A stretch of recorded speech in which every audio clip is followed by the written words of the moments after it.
right, we'll go ahead and get started. Let me make sure that this is paused. Okay, perfect.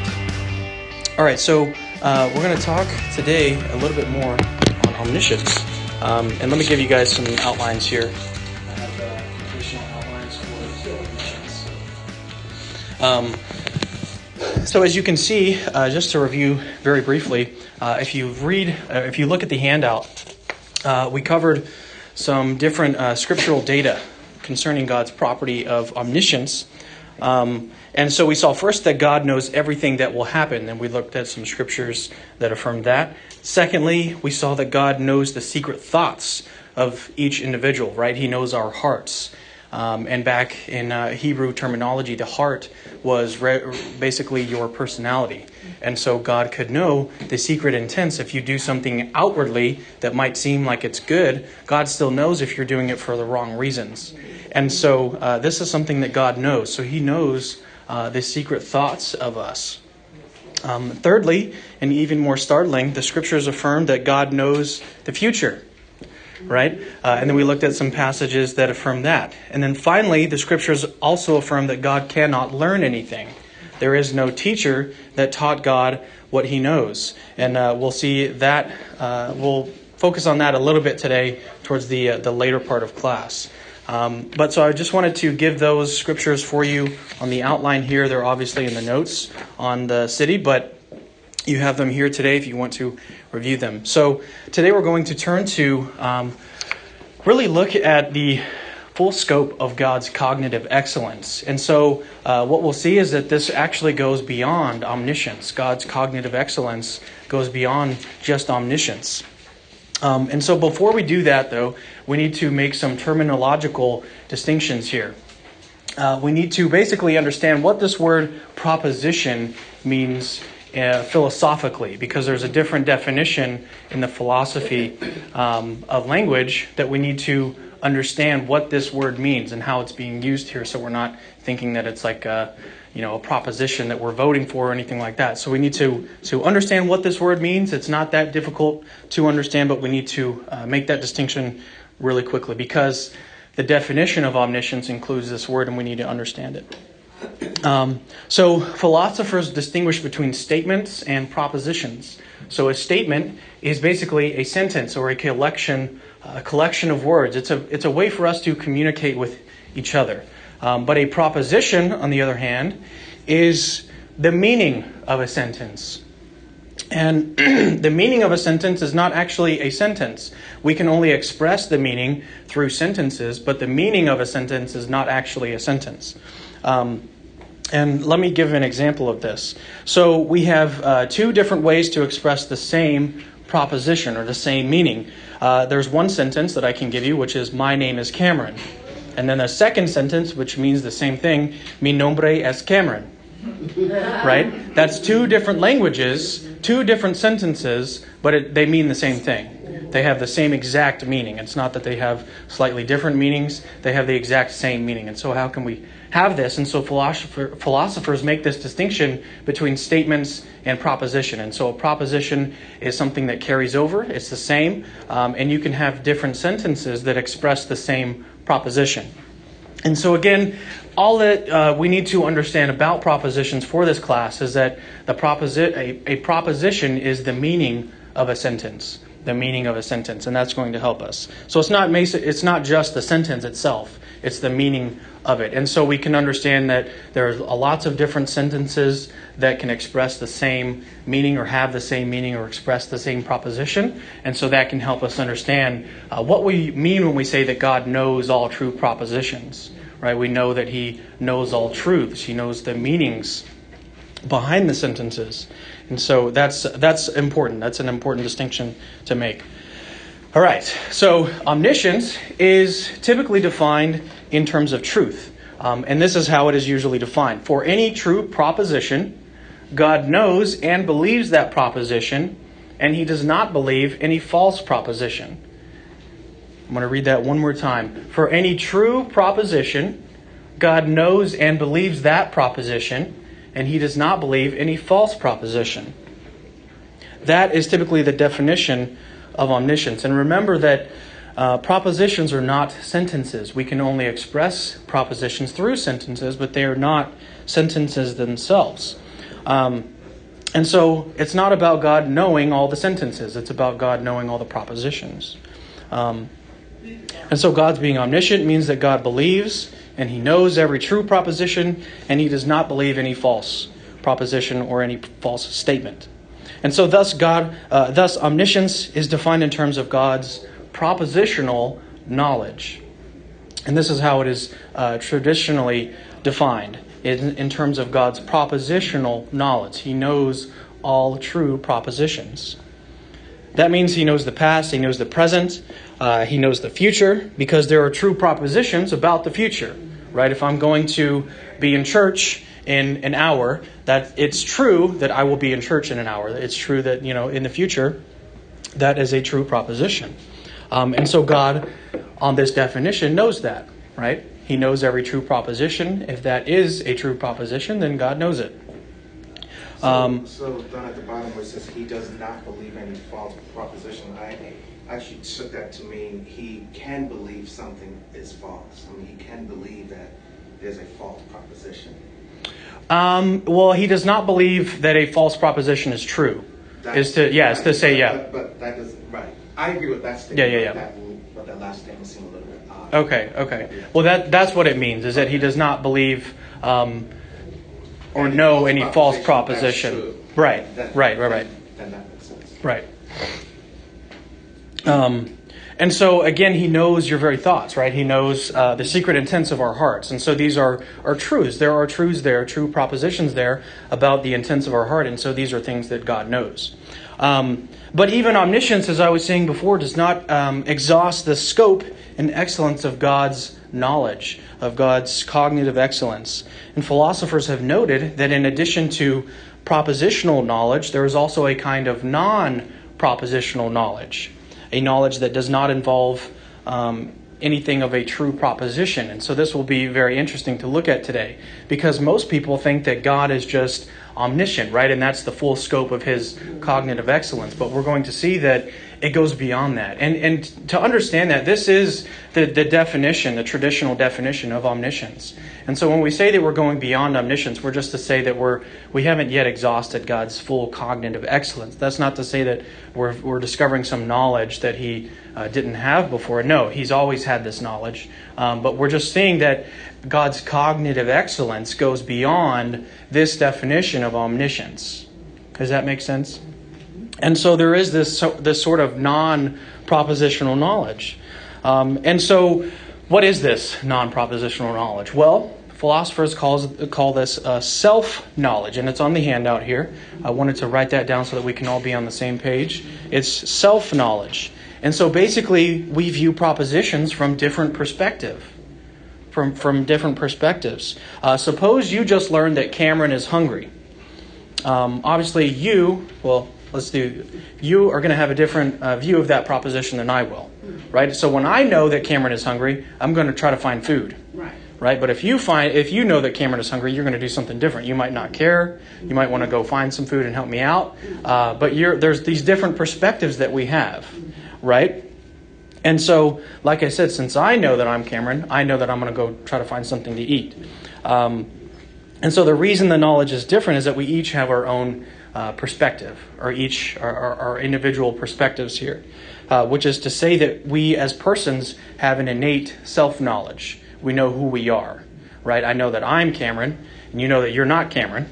You're someone else. And so when you hear that proposition, you're going to have a different perspective. You're going to have a different knowledge about that proposition. And so how can we explain this different knowledge? And so we've got to look beyond propositions, because we're both dealing with the same proposition, but we have a different knowledge, right? And so we have to explain that knowledge non-propositionally. And so I know that I'm Cameron, just like God knows I am God. Abraham Lincoln knew I am Abraham Lincoln, right? God doesn't know that I am Cameron. That's not something God knows, because he's not Cameron. That would be a cognitive dysfunction. God is not schizophrenic, right? God doesn't know. How you guys doing? Let me give you some handouts. Some new handouts today. There you go. So we're talking about. Thank you, sir. There we go. We're talking about omniscience. We reviewed briefly the scriptural data that we've covered so far, and then now we're talking about. We made a distinction between statements and propositions, and this is important. I'll just go over it very, very briefly. So a proposition is basically the meaning of a sentence. And we can have two sentences that express the same proposition. Just like my name is Cameron and mi nombre es Cameron are different sentences that express the same proposition. Right? And so a proposition is the meaning of a sentence. And that's what we mean when you see this term proposition used today. It'll be used a lot. And so we need to understand what this word means, how it's being used in a philosophical sense. What if it's ambiguous? What's that? What if it's ambiguous? What is ambiguous? The sentence. Because a lot of people read a sentence and get different meanings from it. Right. There's still a meaning, but it might just be unclear to us. There's still a meaning behind the sentence. And that's also controversial. Some people say that there is no objective meaning. It's only what people make of it.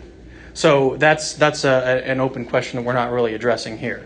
But so let's just assume that there are propositions that express a single meaning of a sentence. Okay, which is I would say is probably the majority view, is that there's one meaning, and some of that some philosophers say that that's the authorial intent of the statement. And so when I write a statement, the meaning of that statement is the meaning that I intended to have when I wrote it. Yes. Right? And so that's the real meaning. There's not a separate meaning of what you have when you read it, right? There's only one meaning, and that's what I meant when I wrote it. And so it is the majority position, I would say, is that propositions, there's one meaning behind the sentence. But so for the point of what I'm saying is that we need to understand what this word, how it's being used, what this word means. The proposition of proposition. Sorry. I mean that wasn't even a good use. And so we're learning that God, in addition to being omniscient, there are other parts of God's knowledge that go beyond pure omniscience. And this is the definition of omniscience. For any true proposition, God knows and believes that proposition, and He does not believe any false proposition. That is the traditional definition of omniscience. And so we're seeing right now that there is knowledge that is non-propositional. Does that make sense? So there's knowledge that is non-propositional. But if there's knowledge that's non-propositional, then God has knowledge outside of pure omniscience. Does that make sense? Because this is basically saying God has all propositional knowledge, and then there's this non-propositional knowledge we're looking at now, which is a self-knowledge. It's an innate self-knowledge about who you are. We have different perspectives. And so we went over the example. Take the proposition, Cameron is hungry. You and I are going to have different views on that proposition. If I know that proposition, because I'm Cameron, I'm going to go find something to eat. Right? Because I know that I'm Cameron. Cameron is hungry. I'm going to go find something to eat because I'm hungry. But you might not do anything with that proposition. You might just be like, okay, I don't need to know, You might, or on the other hand, you might go help me find food or something like that. And so there's different ways that we're going to view these propositions, even though the proposition is exactly the same. But our knowledge is different. Right? And so we have this same proposition, but our knowledge is different. And so how do we explain that? And we explain this through self-knowledge, which is, like I said, non-propositional. Okay? And so let me give another example that's going to help us understand this a little bit better. So suppose that I'm out in the Canadian wilderness, okay, and I'm being chased by a moose. A ferocious moose is chasing me, okay? And then I run up to a tree and I climb up it. And so I've been treed by a moose. And so I tell Joe is there. I don't know why Joe is there, but apparently Joe is there with me. And I tell Joe, go tell Brittany that I've been treed by a moose. How you doing? Hey, y'all. So we're talking about God's non-propositional knowledge. And I just explained all of that, so you can listen to the recording afterwards. So I'm giving this example. So suppose that I'm out in the Canadian wilderness, okay, and I'm being chased by a ferocious moose. Okay, a moose is chasing me. Now, moose is not something that you just want to play around with, right? That moose is huge. He's got these big antlers. So I'm running. I'm trying to get up this tree, get out of the way. And so I've been treed by this moose, okay? And so I tell Joe is there. I don't know how he's there, but he's there. Okay, this is just an illustration. All right, so Joe is there, and I tell Joe, go tell Brittany that I've been treed by a moose. Okay, so what does he do? He leaves, right? He's going to go tell Brittany. Okay, but what does he tell Brittany? Does he say, help, I've been treed by a moose? No, he doesn't say that, right? He says, help, Cameron has been treed by a moose, right? And so we have different sentences here that express the same proposition.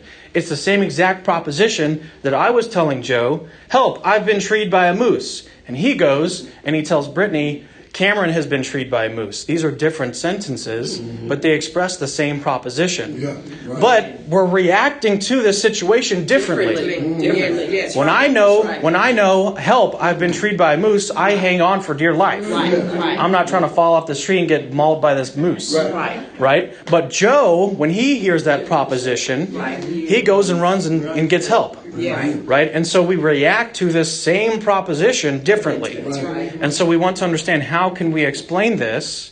And so we explain it by saying that we have this innate self-knowledge that is non-propositional. I know that I am Cameron. Joe knows that he is Joe. And so when he goes and tells Brittany, he knows that the proposition that I gave him, help, I've been treed by a moose, means Cameron has been treed by a moose. And so we have this distinct self-knowledge. Does that make sense? It seems like everyone's following. Good. Okay. And so let me skip down here. So self-knowledge is essential for timely action. Okay. Let me try to explain this with a different illustration. And so, like I was saying earlier, it's not enough to know that Cameron is hungry in order for me to want to go get something to eat. For suppose that I was in a coma. And I woke up and I had amnesia and I didn't know who Cameron was. Right? I have no idea. And then someone comes in and tells me, Cameron's hungry. What am I going to do with that? I'm going to be like, I don't know who that is. Right? I don't know who that is. So that doesn't affect me at all. Right? But if I know that I'm Cameron and I then learn that Cameron is hungry, I'm going to try to get some food. Right? And so it's not enough. We've got to have this self-knowledge if we're going to take any timely action. Does that make sense? Yeah. Okay. Good. Getting a lot of good feedback today. So what I need in addition to the knowledge that Cameron is hungry is this self-knowledge that I am Cameron. Does that make sense? So it's only that when I have that self-knowledge that I can respond to that propositional knowledge that Cameron is hungry in the right way and get the timely, have that timely action so that I can get something to eat. And so this is essential for timely action. And so think about this in terms of God, right? And so God must have this self-knowledge if he's to interact in the world and do anything timely. And so God has this non-propositional self-knowledge just like we do, and really we have it in virtue of the fact that he had it first. He's a person first and foremost. He created us in his image. And so he has this knowledge, and then we have it in virtue of being made in his image. We're also persons. And so we have this self-knowledge. But again, this self-knowledge is non-propositional. And so it goes, in a sense, it goes beyond omniscience. And so God's cognitive excellence goes beyond omniscience. And just think about that for a moment.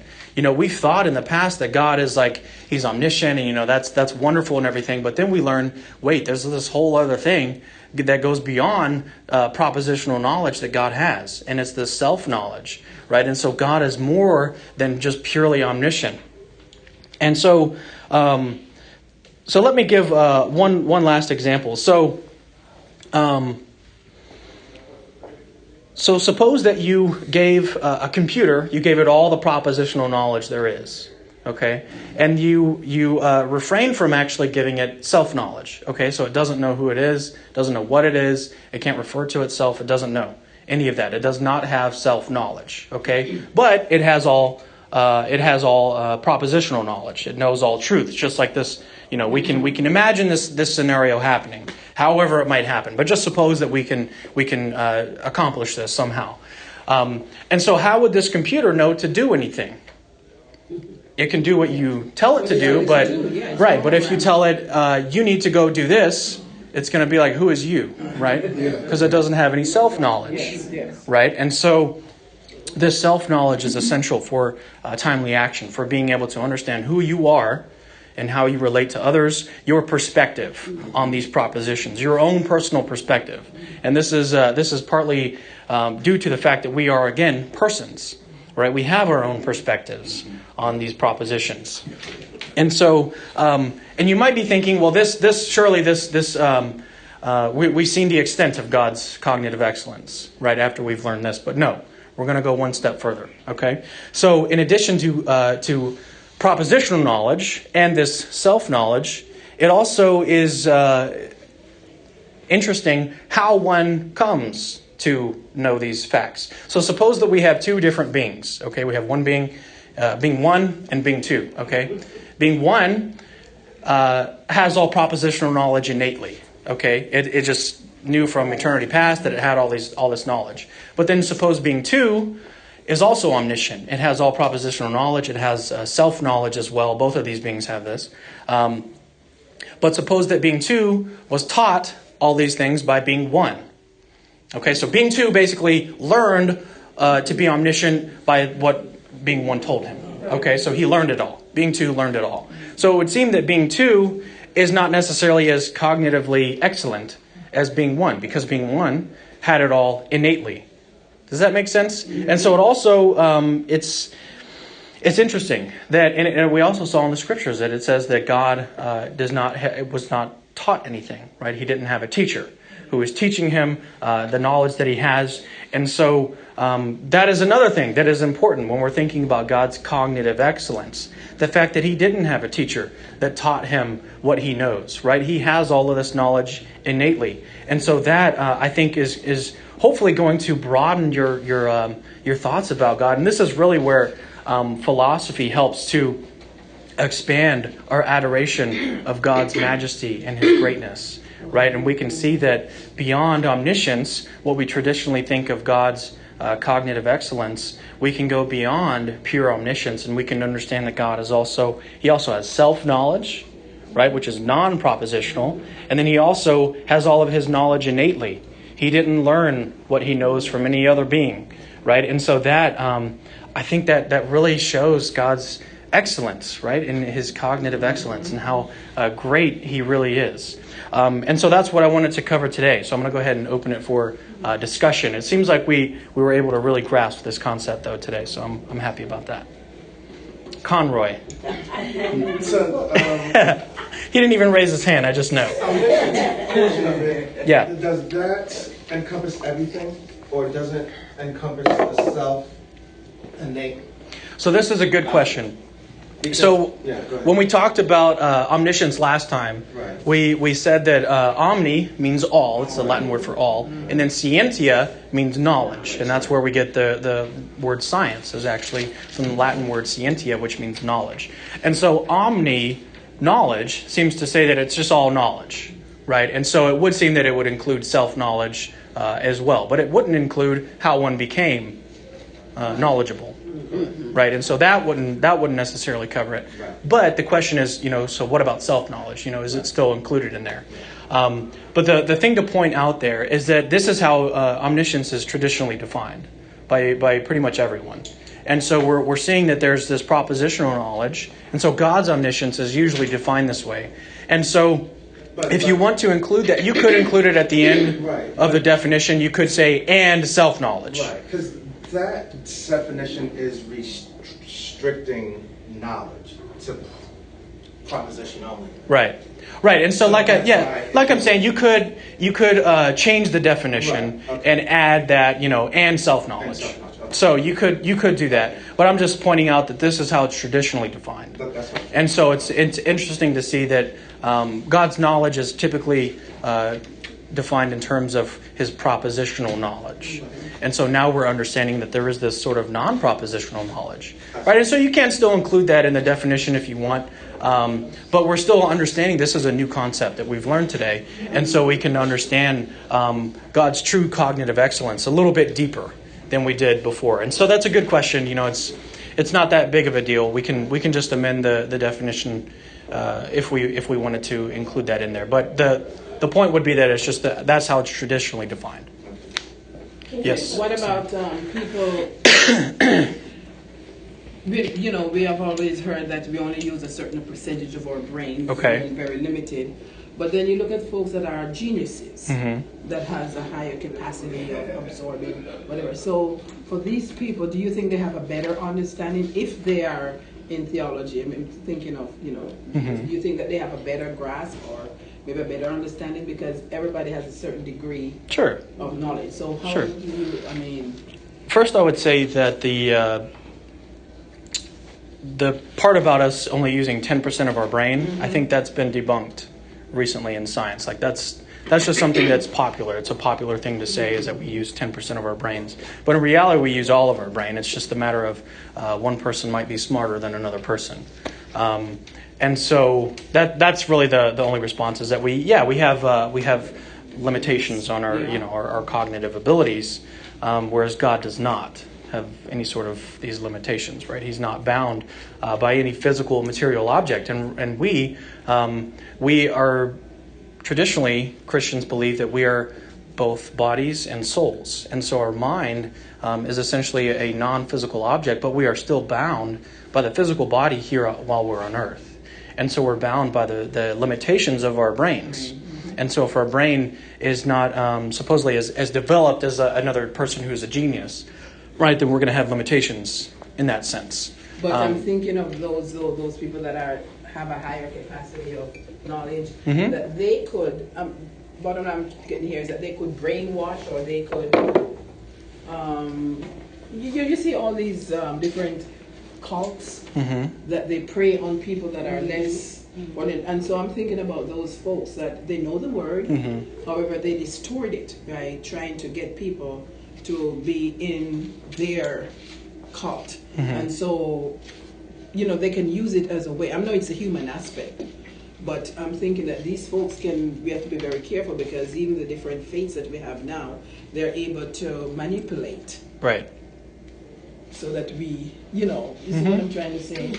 So more self-knowledge. More self-knowledge, then you're going to be vulnerable. Right. So self-knowledge is really just... It could be detrimental. Self-knowledge is sort of an awareness of yourself. Is that right? And so, right, it's not necessarily... know about necessarily you. Yeah. Who you are. Yeah. It's just a self-awareness. Self-awareness of your own thoughts, your emotions, and that sort of thing. Is that like wisdom? That would be self-knowledge? No, wisdom would be separate. Wisdom would probably be propositional knowledge, because and remember, propositional knowledge is defined in truth in terms of truth about propositions. Okay, and so someone who has a lot of propositional knowledge would just be very smart. They would know a lot of things, right? And so, but someone that has self-knowledge, like a being or a person. And you could have a computer that had self-knowledge if you programmed it into it. Maybe that's just something that we're not trying to decide that today in class. But propositional knowledge is really just knowledge what we think about in general. Is knowledge about what's going on in the world, about cosmology, about that sort of stuff is propositional knowledge.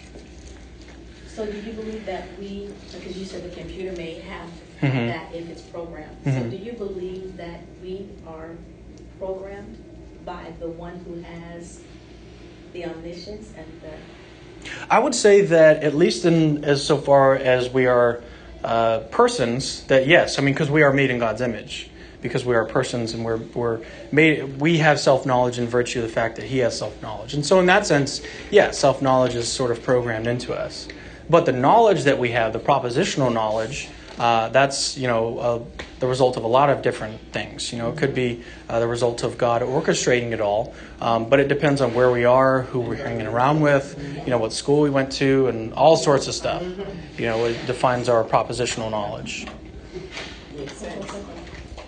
Can you explain Yes. the bit about the false proposition, that God doesn't believe in the false proposition? So God knows, right, and so God doesn't believe any false proposition. And so it's false that we are not in here having coffee and theology, right? That's a false proposition. And so God doesn't believe that. He doesn't know that. That's all that it's saying. So it's also false that Cameron does not exist. Okay. That's false. And so God doesn't believe that. Okay.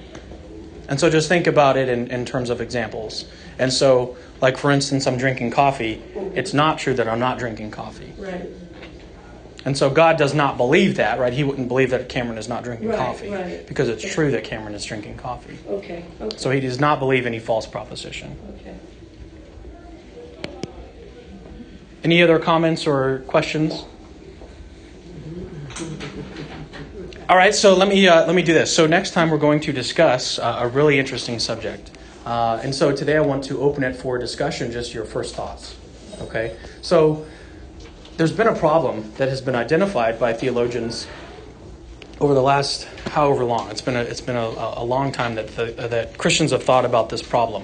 And so the problem is, well, so if God has complete knowledge, he knows all true propositions about the future, how can I still have free will? Because it would seem that God knows every action that I'm going to take, Right. then it seems that it's necessary that I take those actions. And so how can I have free will? That's the question that's the question we're going to talk about next time. That's even deeper than this. Right. You gotta keep up with this. So we have some time. We have some time left. So I want to open it for discussion, your first thoughts about that question.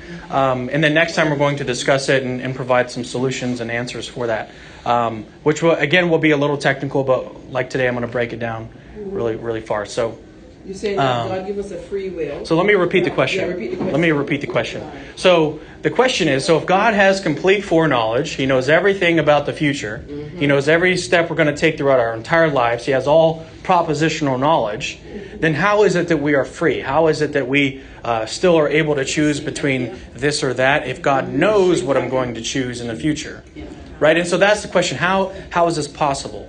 How can we do this? It doesn't seem like And so it's a free moral agents at all. It's a puzzle, isn't it? When you hear it, you're like, how is that possible, right? You think, am I free, right? And so there are Christian theologians who, on the basis of this question, have decided that no, we are not free. We are not free to choose. And so God's elect, God's free people, is basically pre-selected before the world. But so we're going to look at this, right? It's a very, very deep philosophical Christian question, right? And so, but today, like I said, next week we're going to look into this, and the homework that I'm going to give is to look into it for yourself, and because there's a lot of literature on it. So throughout this week, you can research this question, and I'll post it again on the city after class so that we can. So, but let's go ahead and open it up for a discussion now, and just to get your immediate thoughts and whether you think that this is true, whether we don't have free will, or in virtue of God's foreknowledge. Brittany, she raised her hand first. I think that you can have free will, but that free will can be out of God's will or God's perfect plan for you. That's right. So, he knows whether we're going to be tempted and take the drugs or not take the drugs. He knows what decision we're going to make. Mm-hmm. But if we take the drugs, that may be out of God's will for our life. And we're just kind of just doing our will instead of what God's perfect will is. You're being disobedient. I mean, if you know God, that's the thing. That's what I'm saying. For those who know God, they know what's right from wrong. But I think God has a perfect will for even people who are. Yeah. He knows whether they're going to become Christians, whether they're going to name Jesus as their Lord and Savior. He knows that beforehand. So yeah, but for those who don't know God, they're going to be doing whatever they want to do. Yeah. God is not This is in the perfect. picture. Everyone has something to say. So the scripture says, I place before you life and death. Choose you. Choose you. And so I marvel at a God who's able to know everything and yet give us choice. So maybe for you, it's just to say that I know that we have free will. I just don't know how to resolve the conflict. Is that sort of what you're saying? It's like the Bible says that we have this choice, but still the fact that God has foreknowledge makes it unclear how that's possible. But you still want to affirm it. Is that sort of what you're? Sort of, kind of not, maybe. Okay. understand very clearly that we have free choice. Okay. I believe that. I believe that. Okay. We do. First of all, because I don't believe that God Himself would force us to serve Him. Okay. 'Cause Yeah, that- I'm not saying that you're not sure about free will. I'm saying you're not sure about how to resolve the conflict, right? Which is different. So you might be sure that God has foreknowledge on the one hand. You might be sure that God or that we have free will on the other hand, but you're not sure about how to resolve those two. Because again, the question is, if God does know the future, if He knows exactly what we're going to choose, how are we free when that moment comes to choose? Because it seems like we're fated to choose what we do choose. And so that's the question. And maybe the correct response is to do that, to say, well, I don't know how we resolve it. I just know that I have free will, and I know that God has omniscience of the future, and so I don't know. Maybe that is the right response, and that's a response that I would. Because of the way we're wired, if you get back to that, then you really can't. You can deviate, but there's something that knowledge that's in you that kind of puts you on a certain path. Right. And so because of that, then you either line up with that path, and you know what that path is because it's something innate in you. You can deviate from it, but you're not gonna. There's something that's going to be unsettled in you because you're not on that path. How do you explain that? Let me get over here, and then we'll come back. We'll come back. So I think to your point, God has, so when how I've been taught to resolve it, or how I studied it, was that God does have a perfect plan. He knows perfectly what we're capable of doing, what He's put in our path to do. But the free choice comes that we can choose not to be on that path. We can choose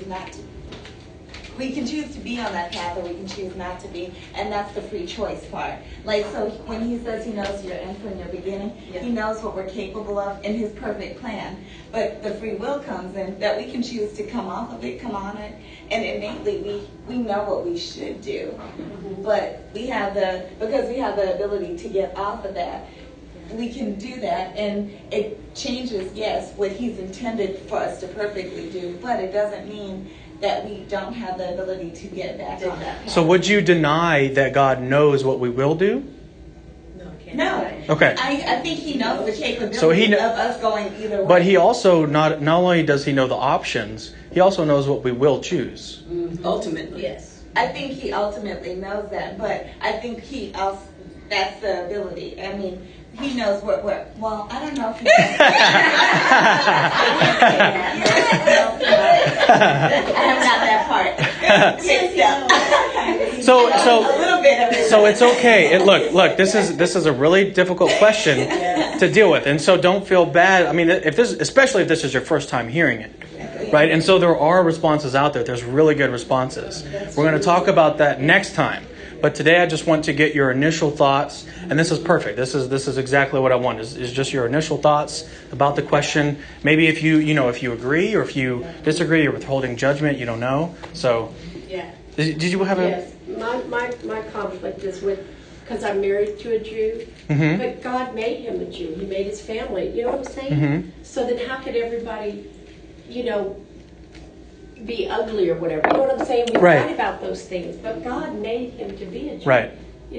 So that's a good question. Say. So that's really a question about free will more generally. And so how do we have, since we don't have the choice over some of these things, does that mean that we don't have any choice about everything? Because I was born into a Christian family, for Right. example, and other people are born into. And so most proponents of free will would say that you don't have to have control over everything in order to have control over some things, right? You can have control over some things that you do, some actions that you take, Right. even though you don't have control over where you were born or the family that you were in. You still have control over some things. Like, for instance, if I want to go buy a candy bar, I have the choice between a Snickers or a Butterfinger. Right. I'm not determined based on where I grew up whether to buy a Butterfinger over a Snickers, right? And so that's the question is, that's really what your question is about, Right. is about free will and how much control do we need in order to have free will. And I don't think that we need to control our past or where we were born or anything to have some sort of free will and maybe in a smaller sense. And the sense that really what we mean, because we don't have the freedom to do that kind of stuff, right? Only God, in essence, would have that sort of ability. But still, in some circumstances, proponents of free will would say that yes, we do have the choice to be able to choose between this or that. Especially like, think about it, you're choosing between 2 different schools, okay, to go to. And maybe you have reasons for school A, you have different reasons for school B. So even though you grew up in this place, doesn't mean that you're going to choose A over B necessarily. It just means that you're going to weigh the options for A, weigh the options for B, and then based on those options, based on those reasons, you're going to then make a decision. And so that decision would still be free. Does that make sense? So even though that you were... It's deeper than that when you're talking about how you were born into, like, even, you know, Catholics or whatever, or Muslims even. Right. Think about it. They were born into a family that it's really, I don't understand. So right, it would be... I'm not saying it's right. It'd be a very influential factor. Yeah. But you still do have some choices But how do you somewhere. make that, well, You can still make a choice. right, when, as you age. You do have, I mean, even if you don't have a choice necessarily over what your religion is or in your schooling, Yeah. then you still have a choice in other areas. Right, okay. Does that make sense? Yeah. So do your decisions determine your destiny, or does your destiny determine your... Say that again? Don't you do it? She said, do your decisions determine your destiny, or does your destiny determine your decisions? I say either one. I say this off the top of my head. I would say... Top of my head, I would say your destiny. I would say your Because our decisions. decisions, sometimes we make wrong decisions, but God has a way of bringing us back around to what we should. Right. Well, see, it's because he knew the end from the beginning, before he created anything, right? And so he knew exactly the world that he would create. He knew everything that was going to happen. In response to your question, I would say the decision determines the destiny. Yeah. Even though destiny is already there, created in the mind of God. Well, see, God knows. Yeah, God knows. Yeah. I don't want to answer the question. I don't want to answer the question. We'll answer it next time. I don't want y'all to scare me. But being analytical, sometimes it's a curse. Because to say he knows, you say the Alpha and Omega, right? It gets concerning. I won't say scary. Concerning that it's almost like, from an abstract point of view, he decides if we're going to heaven or hell. We don't have a choice. Because when you say to me, I'm so literal that it's crazy. When you say to me, like you say, he take you back to that destiny, then it almost takes away our choice. Okay, That's what the argument is about. So let me do this. Exactly. Let me do this. This also goes that's back. What the argument is about. I've got I think. Why give us a choice? I've got a point here. So if we think about salvation instead of being on an individual basis, but on a corporate basis, then it's up to us whether we want to be part of that corporate group. And that's the salvation. So God has chosen a people that He's called, but it's up to us whether we want to be a part of that people. Does that make sense? And so we can still reconcile it that way. That's another way to think about salvation, is that it's a corporate understanding of it rather than an individual on an individual basis, that He's chosen this person, this person, this person. Instead, it's this group of people, and it's up to us whether we want to be a part of that. And so that's one way to reconcile that. But then the question still remains, if God does know the future, what we're going to do. Like, He can't be wrong about that, right? He's got to know it if He does have foreknowledge. Then we want to ask the question, if He knows what we will do, then how are we free when that moment comes to choose? Does that make sense? We do have free will, and he does. As I look back over just my own personal past, there were things that I didn't do right, but based on my salvation, I was able to. I'm not completely on the right path. I'm working toward that right path to be able to end up in heaven. But I think He already knew what we were going to do. So, He knew. And so that is the question: is we're out of time. We're over time here. But I wanted to say two things real quickly. So I want to do a coffee and theology meetup outside of class here. I've already talked to Pastor about it. Maybe we can meet up at a coffee shop somewhere. Do Fridays or Saturdays work better for you guys? It's sometime in July. It would be in the evening. It'd be either Friday evening or Saturday evening. Friday evening? Okay. So I'll post about it on the city as well. And we'll get some dates in July that we can try to meet up. And that way, instead of going over material and then discussing, we can just sort of discuss openly. And that way we can give a little bit more time of just the discussion period. And also Conroy can actually be a part of that. He's always got to head out. Right? And so his comments are always, We're looking into making this a one time every month, something like this, where we can meet up and just discuss what we've been discussing, and maybe other questions that we have. It'll still be guided in a sense, so it's not just going to be free for all. But so that's good. So next time, the homework for next time is to think about this question, and then try to come up with other people too. Try to come up with a even ask Pastor. You can ask whoever you want to about this question, and then sort of come up with next week some of your own opinions on it. And then I'll discuss what I think about it, and then we'll go from there. So I'm going to go ahead and close out in prayer. So God, we thank you for today. We thank you for this time that we could come together, and we thank you once again that we can understand a little bit more fully your excellence and how great you really are, and how your excellence, your cognitive excellence, goes beyond pure omniscience, how we've always thought about it. And so we thank you for this. We thank you for this time that we could come together. We also thank you that this time of us coming together was not necessarily fated. It could have failed to occur. But we also know that you knew that we would be here. And so next time we thank you for the opportunity to discuss that. And so again, thank you for today. Thank you for everything that will happen. Thank you for all fathers everywhere on this day of Father's Day. And we thank you for all of this in the name of Jesus. Amen. Thank you.